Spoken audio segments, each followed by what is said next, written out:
Hello friends, my self Gaurav Rajwade and मैं आपका स्वागत करता हूँ हमारे क्लासेस में, दैट इज़ व्हाट सो हमें जो वर्ल्ड में। देखो आज हम क्या लेके आए, मैकेनिकल प्रॉपर्टीज ऑफ फ्लूइड्स का लास्ट थेरोटिकल लेक्चर। देखो बहुत ही छोटा टॉपिक बचा है, उसमें आज हमें पहले क्या देखना है, स्टोक्स लॉ। क्यों देखना है? तो टर्मिनल वेलोसिटी का एक्सप्रेशन समझने के लिए। वैसे तो बहुत सारे एप्लीकेशंस है, बट हम टर्मिनल वेलोसिटी को समझने के लिए स्टोक्स लॉ को समझ लेंगे। क्लियरिटी। और लास्ट में सबसे हिट टॉपिक, हिट क्यों बोला?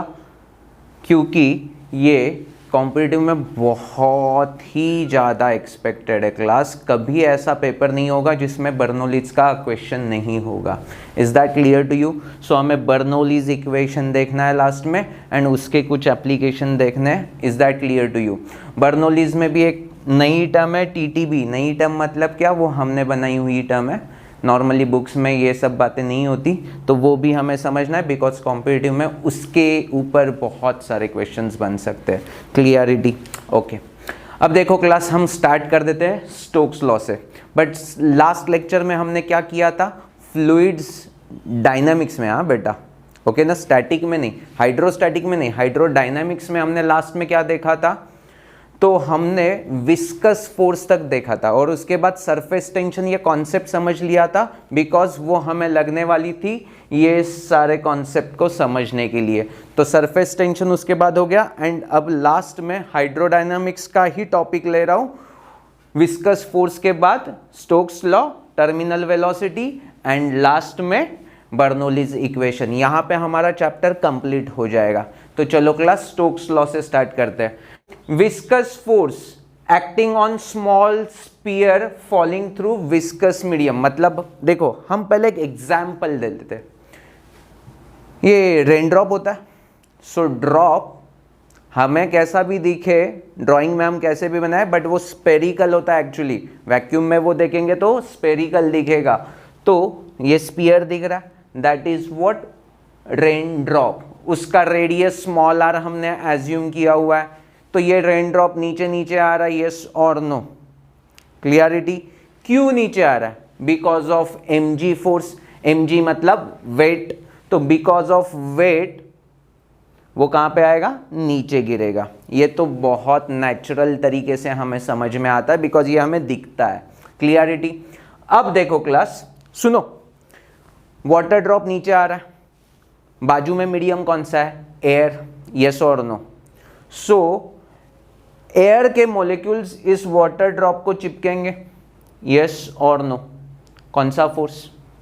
एक था कोहेसिव फोर्स, एक था अधेसिव फोर्स। कोहेसिव मतलब सेम इसमें एंड अधेसिव मतलब डिफरेंट मॉलिक्यूल्स में। तो ये डिफरेंट मॉलिक्यूल्स है, तो यहाँ पे कौन सा होगा फोर्स? Adhesive force. केमिस्ट्री में डेफिनेटली आपने अधेसिव, कोहेसिव ये सब टर्म रिगरसली देखा होगा। यहाँ पे भी समझा है बिकॉज मैंने स्टार्टिंग के लेक्चर्स में ये सब आपको बता दिया है।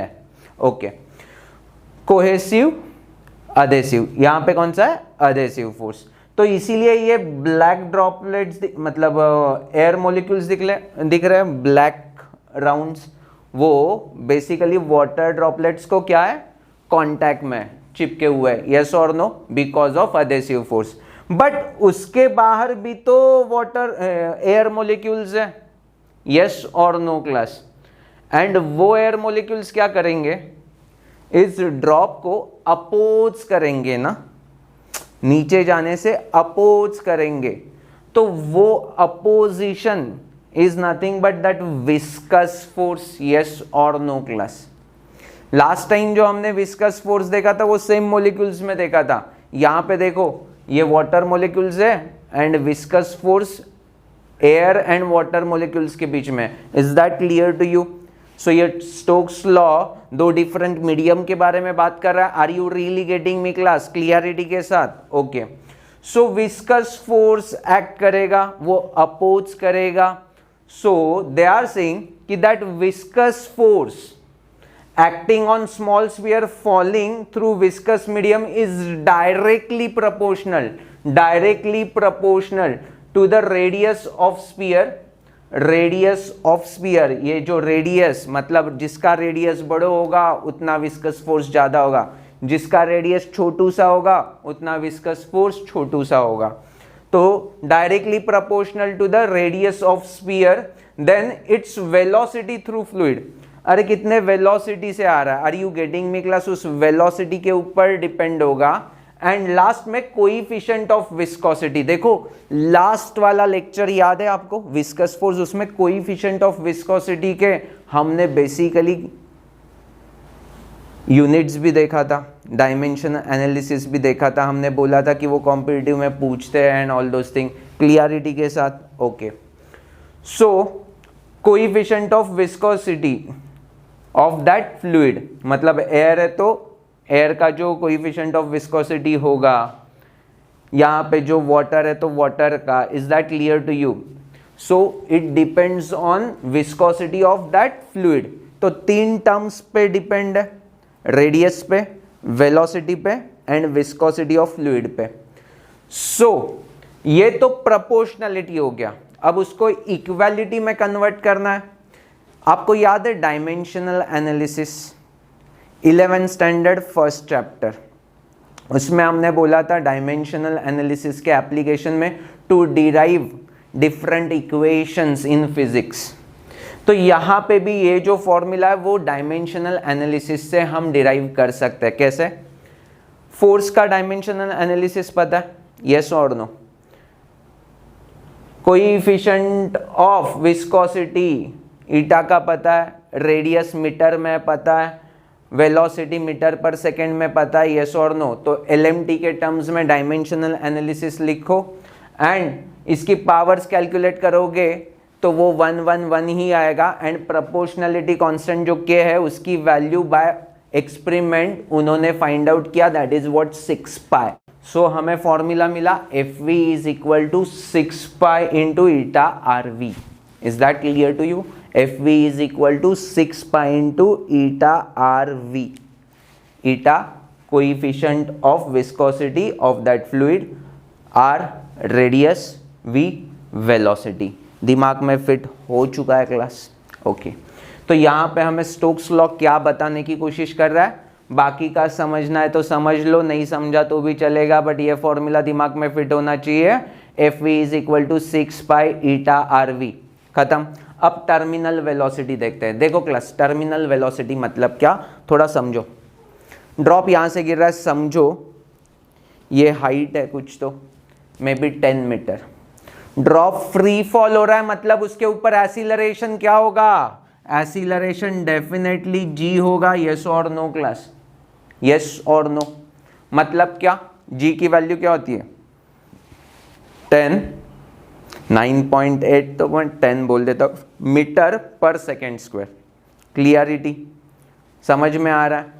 तो ये जैसे जैसे नीचे आएगा वैसे वैसे उसकी वेलोसिटी इंक्रीज होते जाएगी, यस और नो? समझो इस केस में विस्कस फोर्स है ही नहीं, तो बिकॉज ऑफ वेट वो नीचे ही गिरेगा फ्री फॉल में। तो क्या होगा?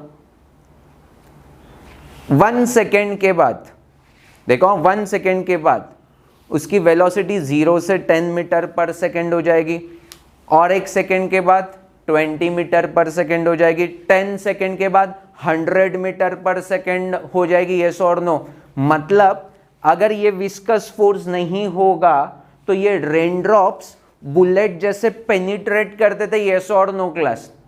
मतलब एक बार रेन गिरने लगा, खत्म हो गए, जो घर के अंदर है वो बचेंगे, जो बाहर है वो बिकॉज ऑफ बुलेट, अरे यार वो रेन ड्रॉप्स पेनिट्रेट हो जाएंगे यार, मर जाएंगे। Is that clear to you?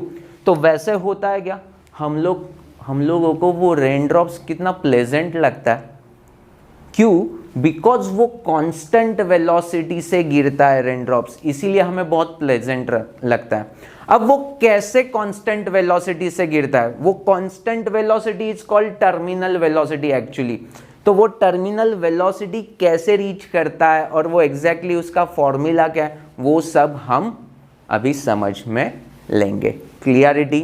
चलो देखो, ये रेन ड्रॉप है, नीचे गिर रहा है बिकॉज ऑफ वेट, रियलिटी में विस्कस फोर्स उसको अपोज कर रहा है। एक और फोर्स है जो इसको अपोज करेगा, दैट इज व्हाट अपथ्रस्ट। देखो देखो, मैं पानी में कूदी मारता हूं तो मैं पानी में होता हूं तब मुझे थोड़ा सा हल्का हल्का फीलिंग आता है, क्यों? Because of upthrust, okay no. But zero weight नहीं ना लगता, तो अपथ्रस्ट है ना, उसको अपोज करता है, ठीक है, बट मेजर कंट्रीब्यूशन अपोजिशन का कौन करता है? Viscous force. ये छोटू सा पार्ट कंट्रीब्यूट करता है अपोजिशन का। क्लियरिटी पक्का समझा है? यस और नो? अभी देखो सुनो क्लास, हम कुछ एग्जाम्पल लेते हैं। ये mg फोर्स है ना, समझो 10 न्यूटन है, ओके। अपथ्रस्ट है ना, वो तो कांस्टेंट होता है, तो इस केस में हम एज्यूम कर लेते हैं कि बाबा ये 2 न्यूटन है अपथ्रस्ट, छोटू सा है, okay no. And initially viscous force है, समझो 3 न्यूटन, ओके। ये 10 न्यूटन, ये 2 न्यूटन और ये 5 न्यूटन। तो देखो नीचे 10 न्यूटन, ऊपर 2 + 3 5 न्यूटन, तो नेट फोर्स नीचे ही रहेगा। एंड बिकॉज ऑफ दैट क्या होगा? वेलोसिटी बढ़ेगा। वेलोसिटी बढ़ेगा तो विस्कस फोर्स का फॉर्मूला वेलोसिटी के ऊपर डिपेंड है, तो विस्कस फोर्स जैसे जैसे ड्रॉप नीचे आएगा वैसे वैसे बढ़ते जाएगा। यस और नो क्लास? अपथ्रस्ट तो कांस्टेंट ही रहेगा, बाद में ये 3 का 4 हो जाएगा, 5 हो जाएगा, समझो 5 हो गया तो 5 + 2 7, नीचे कितना? 10। फिर भी नीचे का ही क्या है? बड़ो है, इसीलिए क्या? डोमिनेटिंग फोर्स नीचे ही रहेगा। एक मोमेंट आ गई जहां पे ये फोर्स बन गया 8 न्यूटन। अब देखो क्लास क्या मजा आने वाला है। 8 न्यूटन है, यहां पे 2 न्यूटन, मतलब total 10 Newton upward, 10 Newton downward. Net resultant force कितना हो जाएगा उस ड्रॉप के ऊपर? 0। फोर्स अगर 0 है तो एसिलरेशन भी 0। अगर एसिलरेशन 0 है तो वो कांस्टेंट वेलोसिटी से बाद में नीचे गिरेगा कि नहीं क्लास? यस और नो? एंड उसी वेलोसिटी को हम बोल देते हैं टर्मिनल वेलोसिटी। क्लियरिटी के साथ समझाया क्लास? मेरे ख्याल से मैंने अच्छी तरह से आपको इमेजिन करवा दिया है, पक्का? देखो इनिशियली ड्रॉप फ्री फॉल हो रहा है, कुछ वेलोसिटी इंक्रीज होते जाएगी।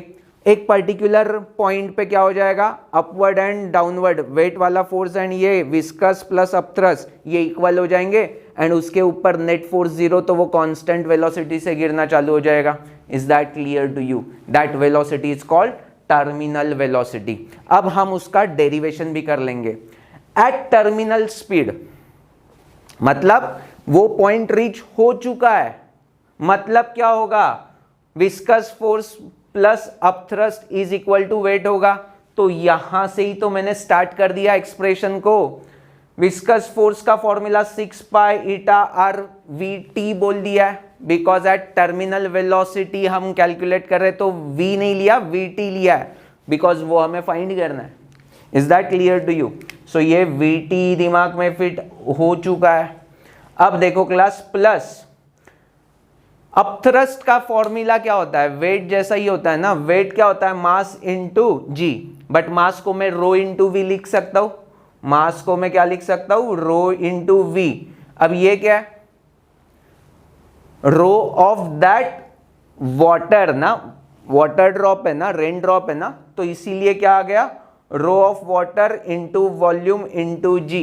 क्या? Rho of water into volume into g. तो mg को मैंने ऐसे लिखा। अपथ्रस्ट का भी फॉर्मूला वेट का ही होता है, बट यहां पे अपथ्रस्ट बिकॉज कौन से मीडियम में मिल रहा है? एयर मीडियम में ना, तो ये क्या हो जाएगा? Rho of density of air into volume into g. Are you really getting me? Upthrust का कुछ अलग फॉर्मूला नहीं होगा यार। Rho of air into volume into g. देखो ये कांस्टेंट ही रहने वाला है, इसीलिए अपथ्रस्ट हर बार यहाँ पे कांस्टेंट रह रहा था। यस और नो क्लास? क्लियरिटी के साथ समझा है? पक्का? ये 10 न्यूटन देखो ना कांस्टेंट रह रहा है, बिकॉज ये सारे पैरामीटर्स कांस्टेंट है, बट यहाँ पे वेलोसिटी चेंज हो रहा है, इसीलिए ये पैरामीटर चेंज हो रहा है ना क्लास? Viscous force. क्लियरिटी? तो यहां तक मेरे बच्चे समझ चुके हैं। अब VT का फॉर्मूला कैलकुलेट करना है तो VT को अकेला रख दिया, ये यहां पे लेके आएंगे तो ये वॉल्यूम इंटू जी कॉमन आ जाएगा, वॉल्यूम इंटू जी कॉमन आ जाएगा, rho of density of water minus density of air whole upon 6 pi eta R. Clarity. अब देखो ये वॉल्यूम, ये कौन सा शेप है, स्फीयर, तो उसको मैं 4/3 पाई आर क्यूब लिख सकता हूं। वॉल्यूम की जगह पे 4/3 पाई आर क्यूब सब्स्टिट्यूट कर दिया है। तो यहां पे देखो पाई pi get cancel, are are एक कैंसल हो जाएगा, तो यहां पे बचेगा क्या, आर स्क्वायर बचेगा। यस और नो क्लास, पक्का। तो ये वैसे के वैसे ही रहेगा, 6 है तो ये 2/9 हो जाएगा। देखो 2/9, आर स्क्वायर वैसे ही बचेगा because pi pi get cancel, g वैसे ही बचेगा into density of water minus density of air whole upon ये ईटा बच रहा है ना बेटा, तो वो वैसे के वैसे ही रहेगा। Is that clear to you? So this is what terminal velocity का फॉर्मूला। अब मेरी बात सुनो, ये तो बहुत सिंपल हो चुका है, बट ना इसका एक बेस्ट एप्लीकेशन आपको मैं बता देता हूं। सुनो ना यार क्लास, वेलोसिटी का फॉर्मूला है रो ऑफ, मतलब ये सब चीजों पे डिपेंड है, बट डेंसिटी के ऊपर मुझे ज्यादा फोकस करना है एप्लीकेशन में। देखो हम ना वो हीलियम का बलून छोड़ देना तो वो ऊपर जाता है, यस और नो? क्यों जाता है? Because density of helium is less than density of air. तो एयर से कम होगा तो ये नेगेटिव आ जाएगा, और नेगेटिव वेलोसिटी मतलब क्या, अपोजिट डायरेक्शन में जाएगा। यस और नो? बिकॉज फ्री फॉल में हमने अज्यूम क्या किया था, डाउनवर्ड को हमने पॉजिटिव ले लिया था ना, तो ये नेगेटिव वेलोसिटी मतलब अपोजिट ऑफ आवर एजम्पशन, सो इसीलिए वो ऊपर जा रहा है। चलो ये तो आपको सबको पता है, बचपन में हमने वो गैस वाले गुब्बारे ऊपर छोड़े थे। अब मजे की बात देखो, वो सोडा बॉटल होती है, देखो ये सोडा बॉटल है, उसमें आप प्यार से देखोगे तो बबल से देखो नीचे से ऊपर आते हुए दिखेंगे। उसका भी रीजन क्या होगा, डेंसिटी छोटू होगी, इसीलिए वेलोसिटी नेगेटिव आएगी, इसीलिए बबल वो कांस्टेंट स्पीड से मस्त में ऊपर आते हुए दिखता है। यस और नो क्लास? आपने देखा है? पक्का बोलो यस और नो। तो ये सारे जेई और नीट में एप्लीकेशंस हम स्टडी कर सकते हैं, बिकॉज ये टर्मिनल वेलोसिटी की कॉन्सेप्ट डायरेक्ट नहीं पूछेंगे, ऐसे एप्लीकेशन थ्रू पूछेंगे, तो हम कंफ्यूज हो सकते हैं। तो मेरे बच्चे कंफ्यूज नहीं होंगे। Is that clear to you? तो मेरे ख्याल से स्टोक्स लॉ, टर्मिनल वेलोसिटी बहुत अच्छी तरह से समझा है। अब हमें इंपॉर्टेंट टॉपिक के ऊपर बढ़ना है, that is what, Bernoulli's equation. अब सुनो मेरी बात, बर्नौलीज इक्वेशन कभी भी लाइफ में आएगा तो डायलॉग क्या दिमाग में फिट होना चाहिए, total energy per unit volume is constant. क्या क्या क्या क्या? Total energy per unit volume is constant. Total energy per unit volume at that given point always remains constant. So ये बेसिक है बर्नौलीज इक्वेशन का। अभी हम थोड़ा स्टडी करते हैं। देखो देखो देखो, सॉलिड्स में हमने क्या देखा था यार, मैटर को स्टडी किया था, तभी हमने क्या देखा था यार कि उसके पास कितने सारे एनर्जीज होते हैं। तो हमने तो सिर्फ देखा था कि बाबा kinetic energy and potential energy, ये दो टाइप का ही एनर्जी होता है, इसीलिए टोटल एनर्जी को हमने क्या बोल दिया, kinetic plus potential. Is that clear to you? Height पे होंगे तो पोटेंशियल, ग्राउंड पे ही सब कुछ होगा तो सिर्फ kinetic. Is that clear to you class? But ना फ्लूइड्स में वैसा नहीं होगा। फ्लूइड्स में तीन टाइप का एनर्जीज है। कौन सा? काइनेटिक एनर्जी है हाफ mv², मेरे हर एक बच्चे को पता है ये, यस और no? Then potential energy mgh, ये भी सबको पता है। और तीसरा एनर्जी है that is what, pressure energy, and उसका एक्सप्रेशन है pv। अभी सुनो मेरी बात, सुनो यार, बॉयल्स लॉ है ना, pv is equal to constant, वही तो है ये भी।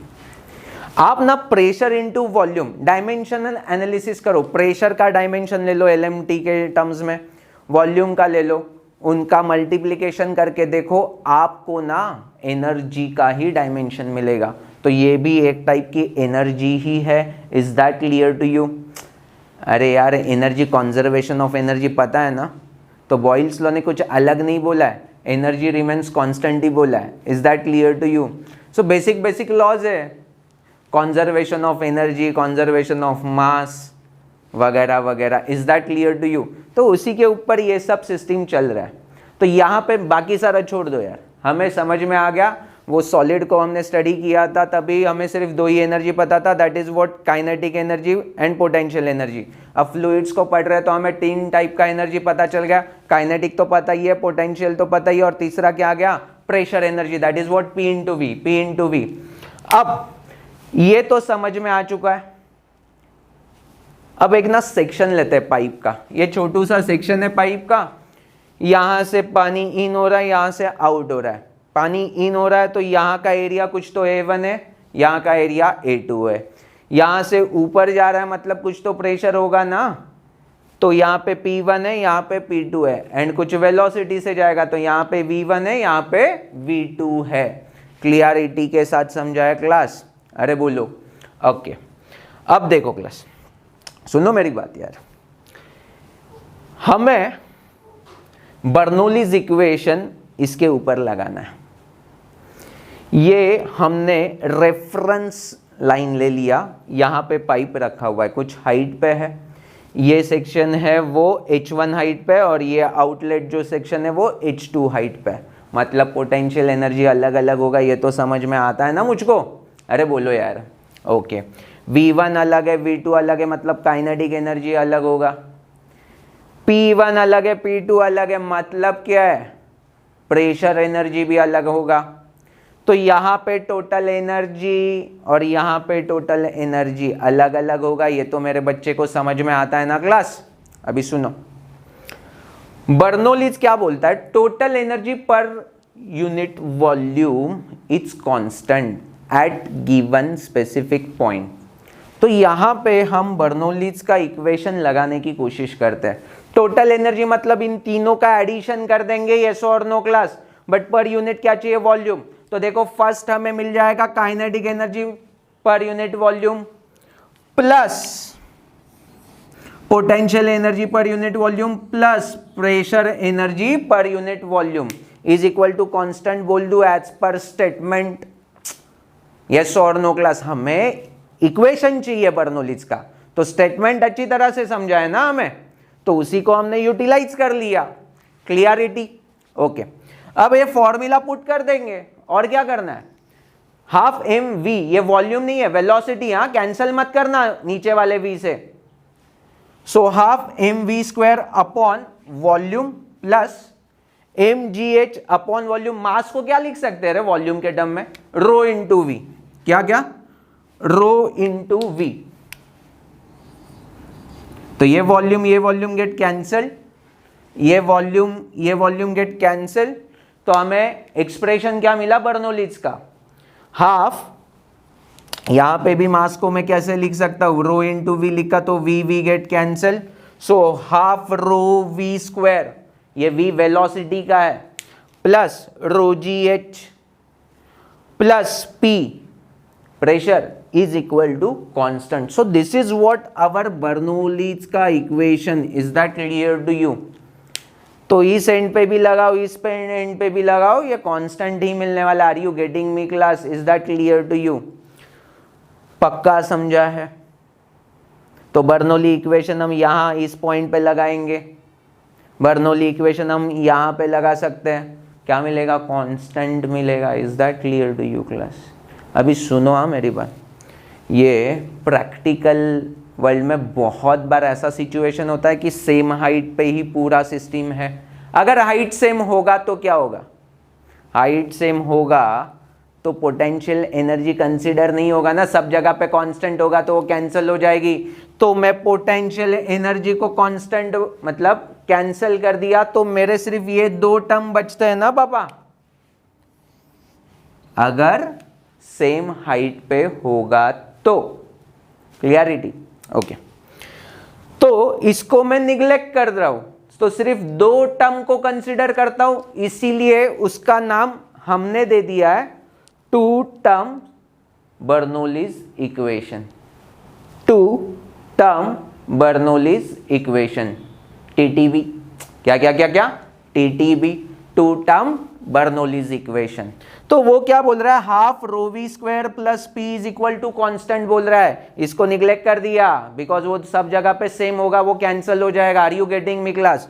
तो टीटीबी में ना एक ऑब्जर्व करो क्लास, बहुत कॉम्पिटिटिव में काम में आएगा आपको। ये अगर वेलोसिटी बड़ो हो गया, मतलब ये टर्म बड़ो हो जाएगी, तो इस टर्म को छोटू होना पड़ेगा ना, तो ही कांस्टेंट मिलेगा ना। मतलब वेलोसिटी बढ़ रही है तब प्रेशर कम रहेगा। देखो वेलोसिटी इंक्रीजेस, प्रेशर डिक्रीजेस। अलग केस, वेलोसिटी डिक्रीज हो गया तो प्रेशर को बढ़ना पड़ेगा, तो ही कांस्टेंट टर्म मिलने वाला है। यस और no class? Velocity decreases, pressure increases. तो इस छोटू से एनालिसिस के ऊपर ना बहुत अच्छे अच्छे जेईई एंड नीट के भी क्वेश्चंस बन चुके हैं क्लास। मेरे ख्याल से ये एक्सप्रेशंस आपको समझ में आ चुके हैं। टर्मिनल वेलोसिटी का भी बोर्ड में बहुत बार पूछते हैं, बर्नौलीज इक्वेशन का भी पूछते हैं, दोनों के दोनों डिराइव करने आ जाएंगे क्लास। डायग्राम भी अच्छी तरह से क्लियर है। अब इसका एप्लीकेशन देख लेते हैं और लेक्चर को यहाँ पे ही स्टॉप कर देते हैं। देखो फर्स्ट एग्जाम्पल लेता हूँ। ये एयरलिफ्ट एरोप्लेन अपना लिफ्ट करता है ना, बीच में मूवी भी आया था एयरलिफ्ट, यस और नो? तो वो प्रोसेस है ना, वो बेसिकली मोटर के ऊपर नहीं डिपेंड होती। किसके ऊपर डिपेंड होती है? इस कॉन्सेप्ट के ऊपर, बर्नौलीज टीटीबी के ऊपर। कैसे? अरे बाबा देखो, मैंने आपको प्रीवियस लेक्चर्स में बोला था कि एयरलिफ्ट 90% बर्नौलीज के ऊपर डिपेंड है एंड 10% सिर्फ मोटर के ऊपर डिपेंड है। क्यों? बिकॉज अगर वेदर खराब भी होगा तो हम लोग क्या करते हैं? बेसिकली लैंडिंग को स्टॉप कर देते हैं ना। एयरपोर्ट पे कुछ नहीं होता बाबा, एरोप्लेन सारे कैंसिल कर देते हैं हम लोग। क्यों? बिकॉज एयर फ्लो स्ट्रीमलाइन नहीं है। ओके नो, टर्ब्यूलेंट हो जाता है, स्टॉर्म बीम आता है तब, तो उससे ये एयरलिफ्ट बहुत मुश्किल हो जाती है। अगर मोटर के ऊपर डिपेंड है तो स्टॉर्म हो या कुछ भी हो यार क्या फर्क पड़ता है, मोटर के ऊपर डिपेंड है ना, तो हम लोग आराम से जा सकते थे। तो वैसा होता नहीं। 90% काम बर्नौलीज इक्वेशन करता है, 10% काम मोटर करता है। वो कैसे? वो देखो, ये विंग्स है, यहां से एयर फ्लो हो रहा है, तो यहां से तो सीधा जा रहा है, बट यहां पे ऑब्स्टेकल आ रहा है। अब हमने कंडीशन क्या बोला था? स्ट्रीमलाइन मोशन होना चाहिए एयर का, तो एरोप्लेन वहां से क्या होगा? आराम से उड़ पाएगा। तो स्ट्रीमलाइन मतलब सबका वेलोसिटी सेम होना चाहिए। अब सुनो बात, इसको यहां से सीधा जाना है, इसको यहां से ऐसा घूम के जाना है ना, ऊपर जाके आना है। मतलब क्या? ये इसके साथ मैच होने के लिए और तेज भागेगा। देखो ना, ये सीधा जा रहा है और ये ऊपर से आ रहा है, तो इसको ज्यादा डिस्टेंस कवर करना है, बट सेम टाइम में ही आना है। मतलब ये और जोर से भागेगा, मतलब वेलोसिटी इंक्रीजेस। और अभी हमने क्या बोला? According to TTB velocity increases, pressure decreases. Clarity? Okay, तो ये यहां पे प्रेशर क्या है? छोटू। इसके नीचे क्या है? विंग के नीचे क्या है? वेलोसिटी कम है, कंपेयर टू दिस वेलोसिटी कम है, तो प्रेशर क्या होगा? बड़ो होगा अकॉर्डिंग टू टीटीबी। वेलोसिटी छोटू है तो प्रेशर मोटू है, वेलोसिटी मोटू है तो प्रेशर छोटू है, एंड प्रेशर मोटू से छोटू की तरफ ऑब्जेक्ट मूव होता है, मोटू से छोटू की तरफ ऑब्जेक्ट मूव होता है। तो ये क्या होगा? विंग ऊपर उड़ने लगेगा ना बेटा, बिकॉज नीचे प्रेशर मोटू, ऊपर प्रेशर छोटू, तो ऊपर से नीचे नीचे से ऊपर की तरफ लिफ्ट हो जाएगी। यस और नो क्लास? उसे कहते हैं बेसिकली एयरलिफ्ट, और ये उसका बेसिक कॉन्सेप्ट हो गया। बर्नौलीज टीटीबी से वो चलता है। स्टॉर्म में देखो, ये रूफ है, रूफ के बाहर देखो जोर जोर से एयर का फ्लो है, मतलब वेलोसिटी हाईएस्ट है, मैक्सिमम है, तो बाहर प्रेशर क्या होगा, मिनिमम होगा। रूम के अंदर क्या है, वेलोसिटी 0 है, मतलब कम है यार, 0 नहीं बोलना है, कम है, तो प्रेशर हाईएस्ट होगा। फिर से प्रेशर डिफरेंस क्रिएट हो गया, इसीलिए वो रूफ का पोर्शन हायर प्रेशर से लोअर प्रेशर उड़ सकता है, यस और नो। इसलिए रूफ वो स्टॉर्मी डेज में कभी कभी उड़ जाते हैं, उसका रीजन ये है, are you getting me class, higher pressure region और ये lower pressure region, object flow होगा हायर टू लोअर में, are you getting me class. So this is what regarding Bernoulli's के एप्लीकेशन। सो क्लास आज के lecture में हमने बहुत अच्छे अच्छे पॉइंट्स कवर कर लिए। उसमें सबसे फर्स्ट पॉइंट देखा, that is what Stokes law, okay no, that viscous force is directly proportional to eta R V, equality में 6 पाई ऐड हो जाएगा। और उसका यूज करके हमने क्या देखा, टर्मिनल वेलोसिटी का फॉर्मूला देख लिया, उसके एप्लीकेशंस अच्छी तरह से समझ में गए। क्या हो रहा था, सोडा बॉटल में बबल्स ऊपर आ रहे थे, यस और नो, या हीलियम का बलून ऊपर क्यों जाता है, वो सारे रीजंस हमें समझ में आ चुके थे। और लास्ट में सबसे important part, that is what Bernoulli का इक्वेशन, 3 टर्म वाला 2 टर्म वाला दोनों क्लियर है। 2 टर्म के हमने एप्लीकेशन भी देख लिए क्लास, कौन से, एयरलिफ्ट का एप्लीकेशन एंड लास्ट में रूफ इन स्टॉर्मी डेज, समटाइम्स वो उड़ जाता है ना, वो वाला एग्जाम्पल। क्लियरिटी, सो होपफुली आपने ये सारी चीज़ें एंजॉय की होगी, समझ में आ चुकी होगी। So thank you for watching this video, bye bye.